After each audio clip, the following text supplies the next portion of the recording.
భూమిక కాకరకాయ కర్రీ. కాకరకాయ కర్రీ చేస్తున్నాను.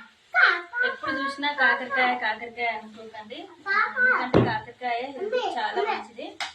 కాకరకాయ ఫ్రై ఎక్కువ తింటాం మేము. కాకరకాయ అంటారు మా కన్నయ్య చూసిరా ఫ్రెండ్స్. కాకరకాయ కాకరకాయే.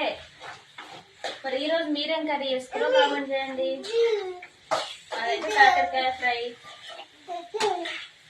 కాకరకాయ ఫ్రై మామిడికాయ పచ్చడి వేసుకుని తింటే బాగుంటది కదా. వీడియో మొత్తం చూస్తున్నారు కదా, లైక్ సబ్స్క్రైబ్ అయితే వేయట్లేదు. కొత్తగా చూసే వాళ్ళు అయితే సబ్స్క్రైబ్ చేసుకోండి. మన ఫాలోవర్స్ అయితే మాత్రం తప్పకుండా లైక్ చేయండి ఫ్రెండ్స్, ఓకేనా. మంచి మంచి వీడియోస్ అయితే ఇద్దామని అనుకుంటున్నాం. అయితే ఇవ్వట్లేదు. ఈరోజైతే కాకరకాయ ఫ్రై, ఒక 2 టమాటాలు వేసి ఫ్రై లాగా చేస్తున్నా.